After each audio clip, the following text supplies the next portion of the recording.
마가복음 4장 1절에서 12절까지 말씀을 살펴보도록 하겠습니다. 공생애를 시작하시며 하나님 나라를 선포하신 예수님께서는 계속되는 사역을 통해 하나님 나라의 실제를 드러내십니다. 본문에서는 하나님 나라를 비유로 알려주십니다. 먼저 네 종류의 밭에 떨어진 씨의 다른 결과를 소개한 후 비유로 말씀하신 이유를 언급합니다. 1절에서 2절은 네 밭에 뿌려진 씨의 비유의 배경입니다. 서서히 무대가 다시 갈릴리 바다로 전환됩니다. 수많은 사람들이 예수님 주변에 모여들자 예수님께서는 바다에 떠있는 배에 올라 앉으시고 사람들은 모두 바다를 따라 앉습니다. 지금까지 예수님을 따른 무리의 특징은 자신의 필요를 따라 쫓는 것입니다. 치유와 기적을 통해 예수님이 누구인지를 보여주셔도 자기 스타일대로 해석합니다. 무리도 자신의 필요를 넘어 하나님 나라의 복음을 듣고 배워야 합니다. 마가는 예수님께서 여러 비유를 가르쳐 주신 중에 특정 비유를 무리에게 가르치고 있음을 언급합니다. 예수님께서는 네 밭에 뿌려진 씨의 비유를 통해 하나님 나라의 비밀을 가르치시는 겁니다. 비유는 하나님 나라를 이해하기 쉽게 하여 예수님을 따르는 것이 무엇인지를 드러낼 뿐만 아니라 무리로 하여금 결단을 촉구하게 하는 역할을 합니다. 나아가 자신을 반대하는 종교 지도자들과의 불필요한 논쟁과 충돌을 방지하기 위해 복음의 선포 방법으로 계시와 은폐를 하는 이중적 효과를 가진 비유를 사용하신 것입니다. 하나님 나라를 알지 못하는 자들에게는 쉬운 방식으로, 하나님 나라를 아는 자들에게는 진리가 더욱 오래 기억되도록 하기 위해 비유를 사용하시는 예수님의 방식은 복음을 전할 때에 지혜가 필요함을 알려줍니다. 3절에서 9절은 네 밭에 뿌려진 씨의 비유입니다. 비유는 씨 뿌리는 한 농부의 이야기로 시작됩니다. 씨 뿌리는 자가 씨를 뿌립니다. 농부는 조금이라도 더 많은 추수를 기대하며 정성껏 씨를 뿌릴 것입니다. 예수님께서는 씨를 뿌린 농부의 마음과 태도에 초점을 두기보다 밭과 씨에 관심을 갖습니다. 농부가 뿌린 씨가 어디에 떨어졌는지, 씨의 결국이 어떻게 되었는지를 자세히 묘사합니다. 본문에는 크게 네 종류의 밭이 등장합니다. 먼저 길가입니다. 어떤 씨는 길가에 떨어집니다. 길가는 밭과 밭의 경계로 농부가 지나다니며 생긴 딱딱한 길입니다. 길에는 씨를 자라게 할 양분도 흙도 없기에 새들이 와서 모두 쪼아 먹습니다. 두 번째 밭은 흙이 얕은 돌밭입니다. 씨가 뿌리를 내리고 싹을 틔우긴 하지만 돌로 인해 힘있게 뿌리를 뻗지 못하고 해가 뜨자 뜨거운 열로 인해 싹이 마르고 뿌리가 없어서 시들어버리고 맙니다. 세 번째 밭은 가시떨기입니다. 싹을 틔우고 자랄 때는 전혀 문제가 되지 않습니다. 그러나 더 뻗어 올라가야 할 때 가시덤불이 무성해져 그 기운을 막기 시작합니다. 땅 위로 광합성을 하지 못하고 땅 아래로 뿌리를 뻗지 못하자 겨우 살아있을 뿐 제대로 열매를 맺지 못합니다.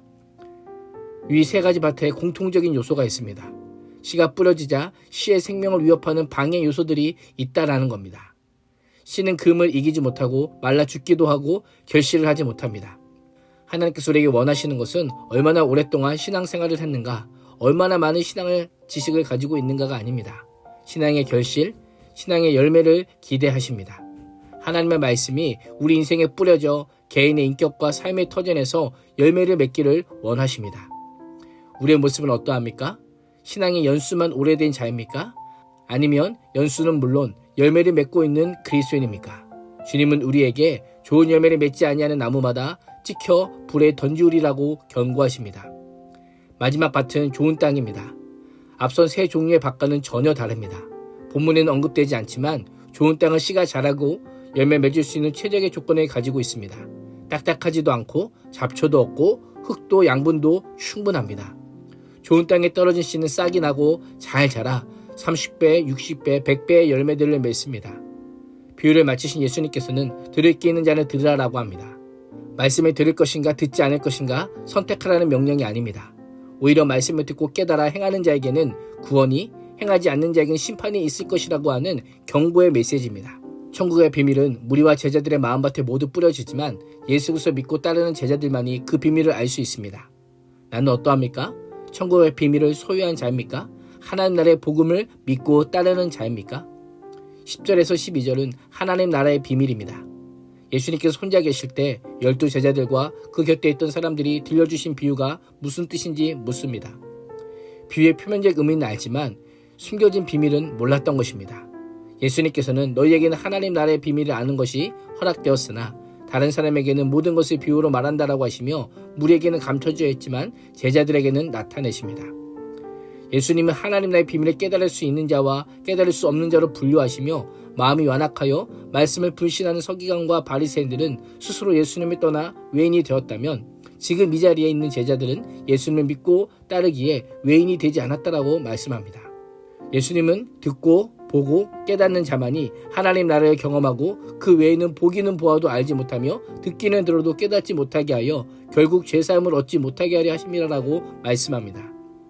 오늘날에도 하나님 나라의 비밀을 깨달을 수 있는 자와 깨달을 수 없는 자로 나눠집니다. 듣기만 하고 따르지 않는 자들은 깨닫지 못한 외인으로 두시겠다는 말씀이 무자비하게 들리십니까? 본문은 마음의 흙을 기경하여 부드러운 밭이 되게 하여 말씀에 깊게 반응할 마음의 밭이 되게 할 것을 명령합니다. 오늘 하루도 진리의 말씀에 대해 바르게 반응함으로 삶의 자리에서 하나님 나라를 경험하는 은혜를 누릴 수 있기를 주님의 이름으로 축복합니다. 기도하겠습니다. 하나님, 말씀 앞에서 내 마음의 밭을 점검하게 하사 복음의 씨앗이 말씀에 민감하게 반응하는 인생 되게 하여 주옵소서. 예수님의 이름으로 기도합니다. 아멘.